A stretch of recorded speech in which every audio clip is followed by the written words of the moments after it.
Hey, it's Tucker Carlson. You may have found yourself wondering recently, as the world slides closer to nuclear annihilation than any time in human history, why exactly are we at war with Russia? It seems like there's a pretty significant downside to this particular foreign policy decision, starting with economic collapse and ending potentially with extinction. So is there a good reason we're doing it? So many innocent young people have been killed. So many hundreds of billions of dollars have been wasted, some of them from the U.S. Treasury. So what's the point? Are we really doing this so the Biden family can repay its debts to the oligarchs who finance their beach house in Rehoboth? Are we doing it so our government can continue to lie about its illicit biolabs in Eastern Europe? So that flabby losers like Toria Nuland and Tony Blinken can feel like they're doing something important with their sad, empty lives? Really? Honestly, there's got to be a better reason for waging this, the most pointless war of all. What is it? Well, thankfully, we have an answer. The war against Russia, ladies and gentlemen, the war against Putin and for Ukraine is in fact a war for democracy. Watch and recall the motive. The president has said many times we're focused on what we can do to support Ukraine's effort to fight for their democracy. Democracy must prevail. The Ukrainian people are fighting the fight for their democracy, and in doing so, for ours as well. Assisting and helping Ukraine win this fight for democracy and freedom. And of course, Ukrainian President Zelensky understands that what's at stake in Ukraine is bigger than just his nation. It is literally a battle for freedom and democracy themselves. They are showing the world what an existential fight for democracy looks like. President Zelensky and the Ukrainians have changed the course of history for the better, and we unequivocally are with the Ukrainian people in their fight to remain a sovereign democracy. Unequivocally with the Ukrainian people to remain a democracy. It's a bipartisan view. Democracy must prevail. You just heard noted democracy expert Nancy Pelosi say, the daughter of the mobbed-up mayor of Baltimore. As Pelosi puts it, the Ukrainian people are fighting the fight for their democracy and for ours as well. That's right, for ours as well. Without Ukrainian democracy, in other words, we can have no democracy here. If the Ukrainians aren't free, neither are we. We must make sure they can vote in Kiev so we can continue to vote in Kansas City. It's really that simple.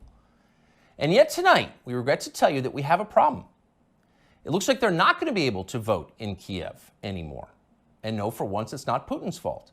Democracy in Ukraine seems to be suspended by the world's foremost democracy advocate himself, Field Marshal Zelensky. Watch this. Чи будуть в Україні наступного року вибори? Це ж питання глобальне. І якщо ми переможемо, то будуть. Значить, не буде військового часу, не буде війни. А вибори повинні проходити у мирний час, коли немає війни, згідно законодавства. So when you have an election, well, he says if we win, we'll let people vote. Otherwise, no. You vote when we feel like it, because ultimately we're completely in charge and make all the rules. Your job is to obey or be punished. That's our version of self-government. Self means me. I'm the government. Now, that's not just any autocrat. That's our chief ally in the war for democracy. This is the guy who just announced he's likely to cancel next year's elections. So you've got to wonder what the Biden administration thinks of this. We can't possibly continue to support Zelensky, that guy, after he said that, can we?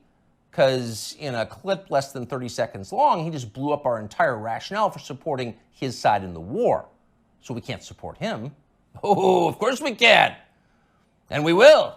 Here's Joe Biden from yesterday reaffirming America's unequivocal support for Ukraine.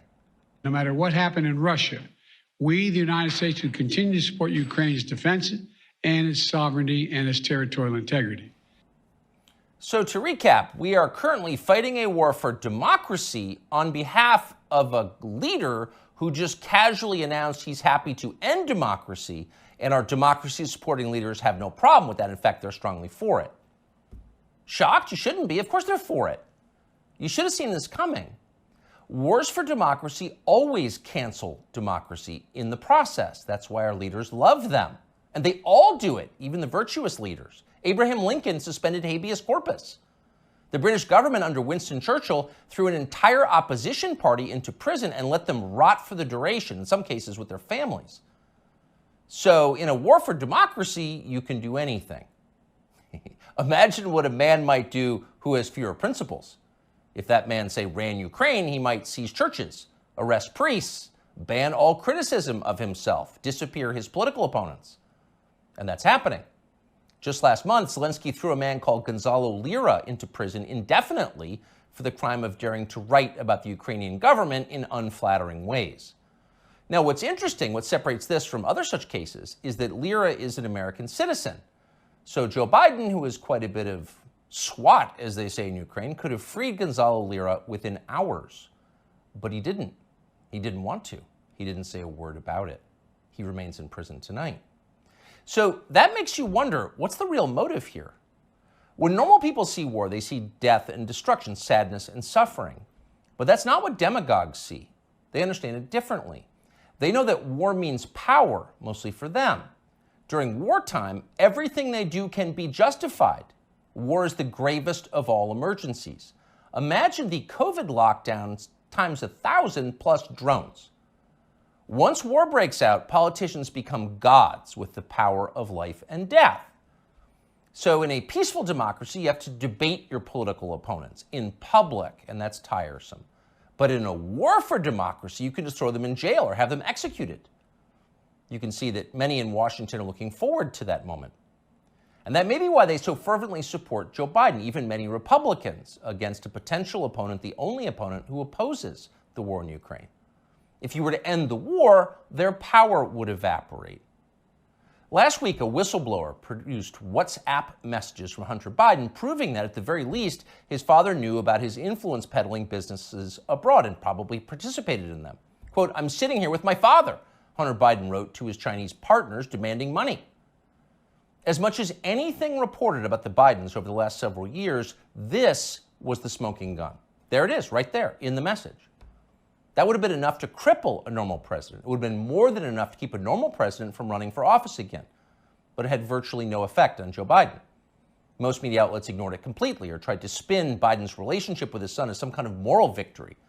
Quote, "The real meaning of the Hunter Biden saga, as I see it," wrote Nick Kristof of the New York Times, "isn't about presidential corruption, but is about how widespread addiction is and about how a determined parent with unconditional love can sometimes reel a child back."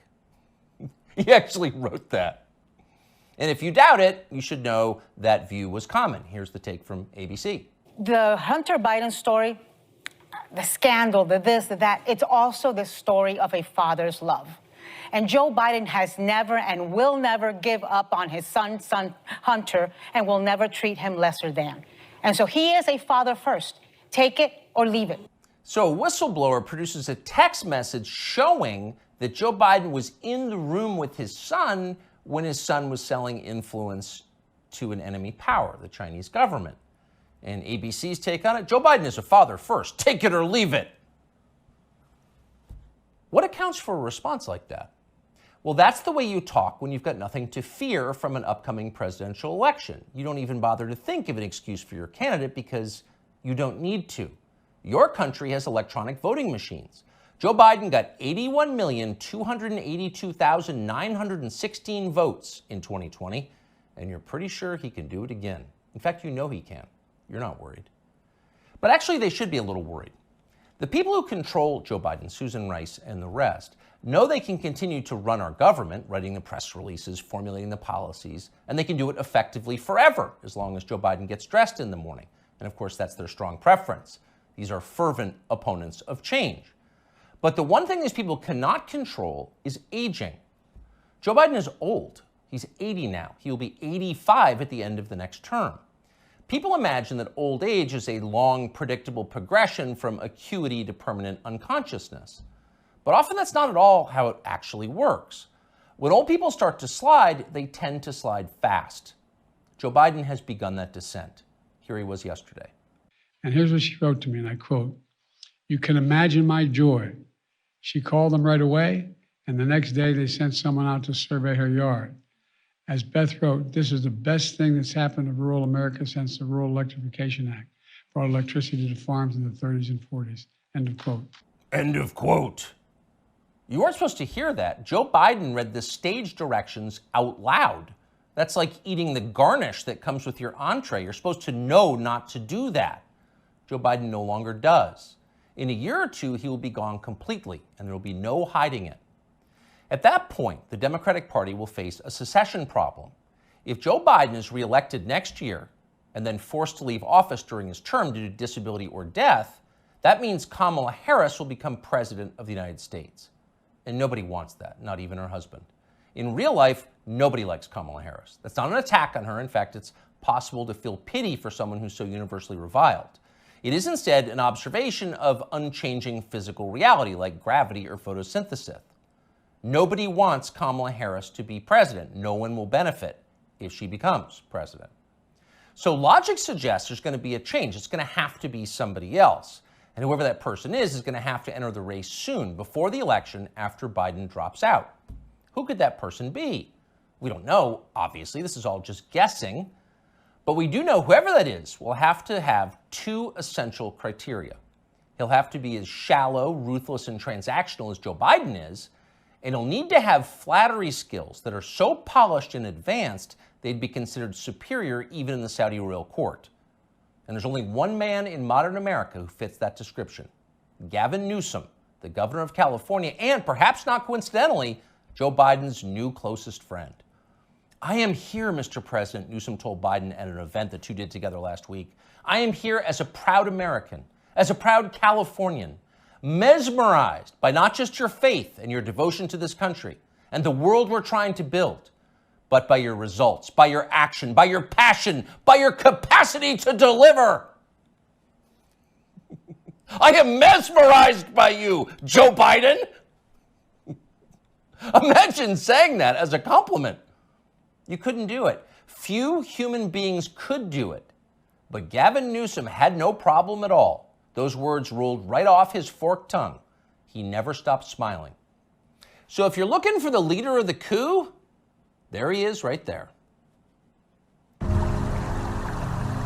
Younger people say the news is full of lies. In Kennedy's motorcade, 239 people. The death of Jeffrey Epstein.